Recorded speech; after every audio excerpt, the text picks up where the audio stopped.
Իգերության մասին ինչ ենք սովորում ողնականից ու տախտից, շատից,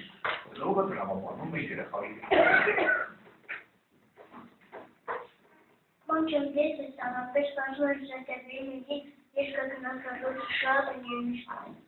Կարծենք շատ ուրախ եմ, որ սունդիրացեր է սիրում է շատ ընգեզեր ունենան, բայց հիշում է չէ, որ մենք ընգեզեր են ձեզ հաստում, պետք է դողավար լինենք, ամեն մեկին է չէ, որ պիտի ունենանք։ Գիտեմ ական ես նախորդ ընթացել թիրախաների լասուպորտից, տեսերունքիր է կրկրի ասվածանքը ով և այլ նրա էդիքան իրան։ Շադավրեք, որ նման ձևով եք դրավում, բայց արիլ է հիշենք, օրինակ հիշում ես աստվածաշնչի տանհատների, ովքեր իրար է եղել են մտերի նույններ։ Հա, օրինակ հաշուն ու նորին շրան ու շագավենակով, նաև բոլոր ինձի մոտերուսը։ Շատ ապրես այդ վարդական հատների ևս մեկը ավելացնել Դավիթն ու Հովնաթանը։ Նախ արիտեցեք, թե ինչ կարող են սովորել Դավիթից ու Հովնաթանից ընկերներ ընտրելու հարցում։ Նախ արի կարդանք Աստվածաշնչից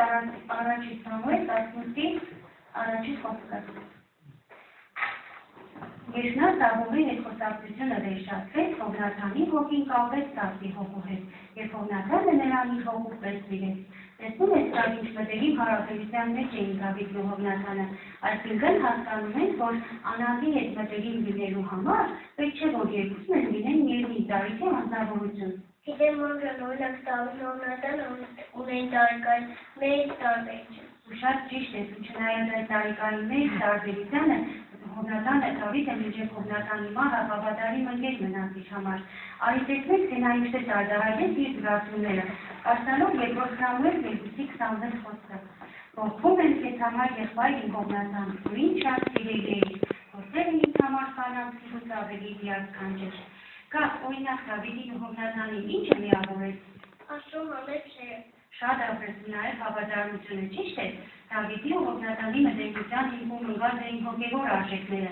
Դավիթը նախ գնահատում էր իրենից տարիքով մեծ Հովնաթանին, որը Եհովայի կամքը շատ լիարժեք կերպով էր կատարում, ու իր ընկերոջ շահերը իր շահերից վեր էր դարձում, իսկ Հովնաթանը գնահատում էր Դավիթի անկեղծությունը, համարձակությունը, քաջությունը ու նաև այն, որ նա փաստ էր պահեց Եհովայի անունը։ Փաստորեն այս ամենը հիշելուց ինչ կարող ես ասել, ինչպիսի ընկեր էին Դավիթն ու Հովնաթանը։ Շանը։ Իսկ ինչու՞։ Որովհետև նրանք ամենն եղբայրները նույնրա էին քաշանում։ Շատ ապրես, երբ որ Դավիթը գտնվում էր նվիրավիճակում, արի տեսնենք, թե ինչ արեց Հովնաթանը, արի ևս կարդանք Աստվածաշնչից, Սաղմոյի որդի Հովնաթանը վեր կացավ ու գնաց Դատանի մոտ հորեր, որ նրան Աստծո զորացնի։ Տեսնում ես, կարճան Հովնաթանը մինչև էլ պարեց իր հավատարիմ ընկեր լինելու խոստումը, իսկ Դավիթը ինչքան քաջալերվեց և տեսավ, որ այդ նեղ պահին Հովնաթանը իր կողքին էր։ Փաստորեն դու ինչ սովորեցիր այս օրինակից։ Սովորեցի, որ իսկական ընկերության ուղում պետք է լինի հոգևոր արժեքներ։ Շատ ապրես, ում հետ դու պիտի ընկերանաս։ Անմիջի մարդկանց հետ, ովքեր մեջպես սավքում են Աստվածաշնչի